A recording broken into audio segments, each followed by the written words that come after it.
ಸರಿ. ಇನ್ನು ಗ್ಯಾರಂಟಿಗಳ ವಿಚಾರಕ್ಕೆ ಸಂಬಂಧಪಟ್ಟಂತೆ ಕಳೆದ 2 ದಿನದಿಂದ ರಾಜ್ಯ ವಿರೋಧ ಪಕ್ಷವಾಗಿರುವ ಬಿಜೆಪಿ ಕಾಂಗ್ರೆಸ್ ಸರ್ಕಾರದ ಮೇಲೆ, ಅದರಲ್ಲೂ ನೇರವಾಗಿ ಸಚಿವೆ ಲಕ್ಷ್ಮೀ ಹೆಬ್ಬಾಳ್ಕರ್ ಅವ್ರ ಮೇಲೆ ಅಟ್ಯಾಕ್ ಮಾಡ್ತಾ ಇದೆ. ಫೆಬ್ರವರಿ ಹಾಗೆ ಮಾರ್ಚ್ ತಿಂಗಳ ಹಣವನ್ನ ಕೊಟ್ಟೇ ಇಲ್ಲ, ಕೊಟ್ಟಿದ್ದೀವಿ ಅಂತ ಹೇಳಿ ಸುಳ್ಳು ಲೆಕ್ಕ ಕೊಟ್ಟಿದ್ದಾರೆ ಸಚಿವರು ಅಂತ ಹೇಳಿ. ನೋಡಿ, ಅದಕ್ಕೆ ಈಗಾಗಲೇ ವಿಧಾನಸಭೆಯಲ್ಲಿ ಸಚಿವರು ಭಾಳ ಒಳ್ಳೆಯ ಉತ್ತರವನ್ನು ನೀಡಿದ್ದಾರೆ. ಆದರೆ ಈಗ 2.5 ವರ್ಷ 2 ವರ್ಷ 6 ತಿಂಗಳು 2 ವರ್ಷ 7 ತಿಂಗಳು ಏನು ಈ ಸರ್ಕಾರ ನಡೆದಿದೆ, ಈ ಅವಧಿಯಲ್ಲಿ ಎಷ್ಟು ತಿಂಗಳದ್ದು ಗೃಹಲಕ್ಷ್ಮಿಯನ್ನು ವಿತರಣೆ ಮಾಡಿದ್ದಾರೆ ಅಂತ ಹೇಳುವಂಥ ದಾಖಲೆಗಳಿದೆಯಲ್ಲ. 1-2 ತಿಂಗಳು ಆ ಕಡೆ ಈ ಕಡೆ ವ್ಯತ್ಯಾಸ ಆಗಿರ್ಬೋದು, ಅದಕ್ಕೆ ನನ್ನ ಹತ್ರ ಮಾಹಿತಿ ಇಲ್ಲ. ಆದ್ರೆ ಆಗಿದ್ರೂ ಕೂಡ 30-31 ತಿಂಗಳ ನಡೀತಾ ಇದ್ದಂಥ ಈ ಪ್ರಕ್ರಿಯೆಯಲ್ಲಿ 1-2 ತಿಂಗಳು ಆ ಕಡೆ ಈ ಕಡೆ ವ್ಯತ್ಯಾಸ ಆಗಿದ್ರೆ ಗೃಹಲಕ್ಷ್ಮಿ ವಿಫಲವಾಗಿದೆ ಅಂತ ಹೇಳಿ ವಾದ ಮಾಡೋದು ಎಷ್ಟು ಸರಿ? ಇದು ವಿಫಲ ಅಲ್ಲ ಸರ್, ಇಲ್ಲಿ ಚೋರಿ ಮಾಡಲಾಗಿದೆ ಅನ್ನೋ ಆರೋಪ ಮಾಡ್ತಿದ್ದಾರೆ. ಪ್ರಮಾಣದಲ್ಲಿ ಈ ಹಣ ನೇರವಾಗಿ ಫಲಾನುಭವಿಗಳ ಖಾತೆಗೆ ಹೋಗ್ತಾ ಇದೆ, ಯಾರ ಮಧ್ಯವರ್ತಿ ಇಲ್ಲ, ಯಾವ ಶಾಸಕರು ಬೇಡ. ಬಹುತೇಕ ಶಾಸಕರು ಇದು ನಾವೇ ಆಯ್ಕೆ ಮಾಡಿ ಕೊಡ್ಬೇಕು ಅಂತ ಹೇಳುವಂತ ಒತ್ತಾಯ ಅನ್ನೋದು ವಿಫಲ ಅಲ್ಲ, ಚೋರಿ ಮಾಡಲಾಗಿದೆ ಅಂತ ಹೇಳಿ. ಅಂದ್ರೆ 2 ತಿಂಗಳು ಅಂದ್ರೆ ಹತ್ರ 5,000 ಕೋಟಿ ಅಂತ. ಒಂದು ಆರೋಪಕ್ಕೂ ಕೂಡ ಸ್ವಲ್ಪನಾದ್ರು ಬೇಸಿಕ್ ಇರ್ಬೇಕಲ್ಲ. ಒಂದು ಆರೋಪ ಗಾಳಿನಲ್ಲಿ ಆರೋಪ ಮಾಡೋದು ಇವರು ಒಂದು ರೀತಿ ಇವರು ಪ್ರವೃತ್ತಿ ಆಗ್ಬಿಟ್ಟಿದೆ. ಚೋರಿ ಮಾಡಿದ್ದಾರೆ ಅಂತ ಹೇಗೆ ಹೇಳ್ತಾರೆ? ಚೋರಿ ಅಂದ್ರೆ ಯಾರ್ದಾರು ಬೇರೆಯವ್ರ ಖಾತೆಗೆ ಹೋಗಿರ್ಬೇಕಲ್ಲ. ಇದನ್ನೇನು ದುಡ್ಡು ಡ್ರಾ ಮಾಡಿ ಯಾವ್ದಾರು ಲಾಕರ್ನಿಂದ ತಗೊಂಡು ಓಡೋಗೋ ಥರ ದುಡ್ಡು ಹಣ ಅಲ್ಲ ಇದು. ಗೃಹಲಕ್ಷ್ಮಿ ಅಂದ್ರೆ ಎಲೆಕ್ಷನ್ ಲಕ್ಷ್ಮಿ ಅನ್ನೋ ರೀತಿಯಲ್ಲಿ ಆಗ್ಬಿಟ್ಟಿದೆ. ಯಾವಾಗ ಎಲೆಕ್ಷನ್ ಬರುತ್ತೋ ಆ ಸಂದರ್ಭದಲ್ಲಿ, ಬೇರೆ ರಾಜ್ಯದಲ್ಲಿ ಎಲೆಕ್ಷನ್ ಇದ್ರೂ ಕೂಡ ಇಲ್ಲಿ ಗೃಹಲಕ್ಷ್ಮಿ ಹಣ ಕೊಟ್ಬಿಟ್ಟು ಮತದಾರರನ್ನ ಕಣ್ಣೊರೆಸೋ ಪ್ರಯತ್ನ ಮಾಡ್ತಾ ಇದೆ ಕಾಂಗ್ರೆಸ್ ಪಕ್ಷ. ಇದು ಚಲವಾದಿ ನಾರಾಯಣ ಸ್ವಾಮಿ ಅವರ ಆರೋಪ, ಹಾಗೆ MLC ರವಿಕುಮಾರ್ ಅವರ ಆರೋಪ. ನಾವು ಚುನಾವಣೆಗೆ ಅಂತ ಮೊದಲು ನಮ್ಮ ಎಲೆಕ್ಷನ್ ಮ್ಯಾನಿಫೆಸ್ಟೋನಲ್ಲಿ ಈ ಗ್ಯಾರಂಟಿಗಳನ್ನು ಘೋಷಣೆ ಮಾಡಿ ಜನರಿಗೆ ನೀವು ನಮ್ಮನ್ನು ಆಯ್ಕೆ ಮಾಡಿದ್ರೆ ಈ ರೀತಿಯಾದಂಥ ಸಾಮಾಜಿಕ ನ್ಯಾಯ ಉಳ್ಳಂಥ ಕಾರ್ಯಕ್ರಮಗಳನ್ನು ಅಳವಡಿಸ್ತೀವಿ, ಜಾರಿಗೆ ತರ್ತೀವಿ ಅಂಥೇಳಿ ಭರವಸೆಯನ್ನು ಕೊಟ್ಟು ಚುನಾವಣೆ ಗೆದ್ದು ಮೊದಲನೆಯ ಸಂಪುಟ ಸಭೆಯಲ್ಲೇ ಈ ಗ್ಯಾರಂಟಿಗಳನ್ನು ಜಾರಿಗೆ ತಂದಿರುವಂಥದ್ದು ಈ ಕಾಂಗ್ರೆಸ್ ಪಕ್ಷದ ಒಂದು ದಾಖಲೆ ಇದು.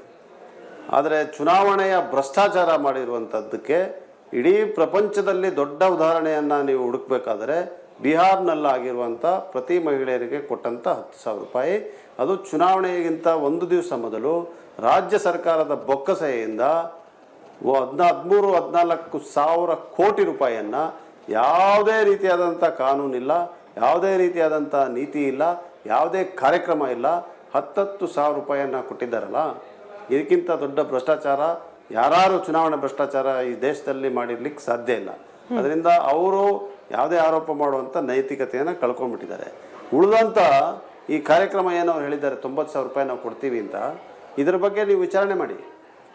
ಈಗ ಅವರು ಸರ್ಕಾರ ಬಂದಿದ್ದಾರಲ್ಲ, ಸರ್ಕಾರ ಬಂದ ಮೇಲೆ ಈ 10,000 ರೂಪಾಯಿ ಕೊಟ್ಟಿರುವಂಥ ಲೆಕ್ಕವನ್ನು ಕೊಡಲಿ. ಅವರು ಯಾಕೆ ಕೊಟ್ಟಿದ್ದೀವಿ, ಇದನ್ನು ಮುಂದುವರಿಸುವಂಥದ್ದೇನು, ಅದು ಯಾರೇ 10,000 ಬಂದಿರುವಂಥವ್ರು ಯಾವುದೇ ರೀತಿಯಾದಂಥ ಅದನ್ನು ಬಳಸ್ಕೊಳ್ಳಿಲ್ಲ ಅಂತ ಹೇಳಿದ್ರೆ ಅದನ್ನು ಯಾವ ರೀತಿ ಬಳಕೆ ಮಾಡಬೇಕು, ಅದಕ್ಕೆ ನಿಯಮಗಳಿದೆಯಾ, ಅದನ್ನು ಬಳಸಲಿಲ್ಲ ಅಂದರೆ ಅದನ್ನು ವಾಪಸ್ ತೊಗೊಳ್ತೀರಾ? ಇದಕ್ಕೆಲ್ಲದಕ್ಕೂ ಇದೆಯಾ? ನೇರವಾಗಿ 10,000 ರೂಪಾಯಿ ಕೊಟ್ಟು ಓಟನ್ನು ಖರೀದಿ ಮಾಡಿರುವಂಥ ಒಂದು ಪ್ರಕರಣ ಇದು. ಈ ರೀತಿ ಮಾಡಿ ಇವರು ನಾವು ಚುನಾವಣೆಗಿಂತ ಮೊದಲೇ ನಮ್ಮ ಚುನಾವಣೆ ಮ್ಯಾನಿಫೆಸ್ಟೋನಲ್ಲಿ ಘೋಷಣೆ ಮಾಡಿ, ಮತ್ತು ಭಾಳ ಮುಖ್ಯವಾಗಿ ಈ ಗ್ಯಾರಂಟಿಗಳು ಕರಪ್ಟ್ ಪ್ರಾಕ್ಟೀಸ್ ಅಂತೇಳಿ ಸರ್ವೋಚ್ಚ ನ್ಯಾಯಾಲಯದವರೆಗೂ ಹೋಗಿದೆ ಪ್ರಕರಣ. ಸರ್ವೋಚ್ಚ ನ್ಯಾಯಾಲಯ ಇಲ್ಲ, this is a manifesto promise therefore permissible ಅಂತ ಹೇಳಿ ಹೊಡೆದಾಕಿದ್ದಾರೆ ಕೇಸ್. ಸರಿ. ಇನ್ನು ಗ್ಯಾರಂಟಿಗಳ ವಿಚಾರಕ್ಕೆ ಸಂಬಂಧಪಟ್ಟಂತೆ ಕಳೆದ 2 ದಿನದಿಂದ ರಾಜ್ಯ ವಿರೋಧ ಪಕ್ಷವಾಗಿರುವ ಬಿಜೆಪಿ ಕಾಂಗ್ರೆಸ್ ಸರ್ಕಾರದ ಮೇಲೆ, ಅದರಲ್ಲೂ ನೇರವಾಗಿ ಸಚಿವೆ ಲಕ್ಷ್ಮೀ ಹೆಬ್ಬಾಳ್ಕರ್ ಅವ್ರ ಮೇಲೆ ಅಟ್ಯಾಕ್ ಮಾಡ್ತಾ ಇದೆ.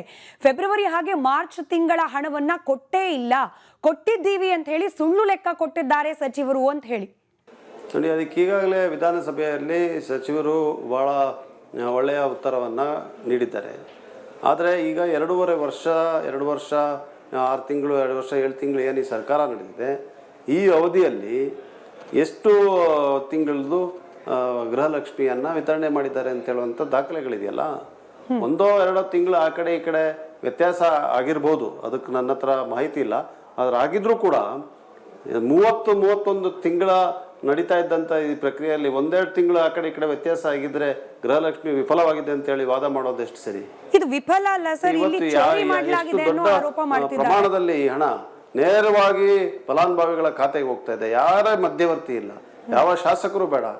ಬಹುತೇಕ ಶಾಸಕರು ಇದು ನಾವೇ ಆಯ್ಕೆ ಮಾಡಿ ಕೊಡ್ಬೇಕು ಅಂತ ಹೇಳುವಂತ ಒತ್ತಾಯ ಅನ್ನೋದು ವಿಫಲ ಅಲ್ಲ, ಚೋರಿ ಮಾಡಲಾಗಿದೆ ಅಂತ ಹೇಳಿ. ಅಂದ್ರೆ 2 ತಿಂಗಳು ಅಂದ್ರೆ ಹತ್ರ 5,000 ಕೋಟಿ ಅಂತ. ಒಂದು ಆರೋಪಕ್ಕೂ ಕೂಡ ಸ್ವಲ್ಪನಾದ್ರು ಬೇಸಿಕ್ ಇರ್ಬೇಕಲ್ಲ. ಒಂದು ಆರೋಪ ಗಾಳಿನಲ್ಲಿ ಆರೋಪ ಮಾಡೋದು ಇವರು ಒಂದು ರೀತಿ ಇವರು ಪ್ರವೃತ್ತಿ ಆಗ್ಬಿಟ್ಟಿದೆ. ಚೋರಿ ಮಾಡಿದ್ದಾರೆ ಅಂತ ಹೇಗೆ ಹೇಳ್ತಾರೆ? ಚೋರಿ ಅಂದ್ರೆ ಯಾರ್ದಾರು ಬೇರೆಯವ್ರ ಖಾತೆಗೆ ಹೋಗಿರ್ಬೇಕಲ್ಲ. ಇದನ್ನೇನು ದುಡ್ಡು ಡ್ರಾ ಮಾಡಿ ಯಾವ್ದಾರು ಲಾಕರ್ನಿಂದ ತಗೊಂಡು ಓಡೋಗೋ ಥರ ದುಡ್ಡು ಹಣ ಅಲ್ಲ ಇದು. ಗೃಹಲಕ್ಷ್ಮಿ ಅಂದ್ರೆ ಎಲೆಕ್ಷನ್ ಲಕ್ಷ್ಮಿ ಅನ್ನೋ ರೀತಿಯಲ್ಲಿ ಆಗ್ಬಿಟ್ಟಿದೆ. ಯಾವಾಗ ಎಲೆಕ್ಷನ್ ಬರುತ್ತೋ ಆ ಸಂದರ್ಭದಲ್ಲಿ, ಬೇರೆ ರಾಜ್ಯದಲ್ಲಿ ಎಲೆಕ್ಷನ್ ಇದ್ರೂ ಕೂಡ ಇಲ್ಲಿ ಗೃಹಲಕ್ಷ್ಮಿ ಹಣ ಕೊಟ್ಬಿಟ್ಟು ಮತದಾರರನ್ನ ಕಣ್ಣೊರೆಸೋ ಪ್ರಯತ್ನ ಮಾಡ್ತಾ ಇದೆ ಕಾಂಗ್ರೆಸ್ ಪಕ್ಷ. ಇದು ಚಲವಾದಿ ನಾರಾಯಣ ಸ್ವಾಮಿ ಅವರ ಆರೋಪ, ಹಾಗೆ MLC ರವಿಕುಮಾರ್ ಅವರ ಆರೋಪ. ನಾವು ಚುನಾವಣೆಗೆ ಅಂತ ಮೊದಲು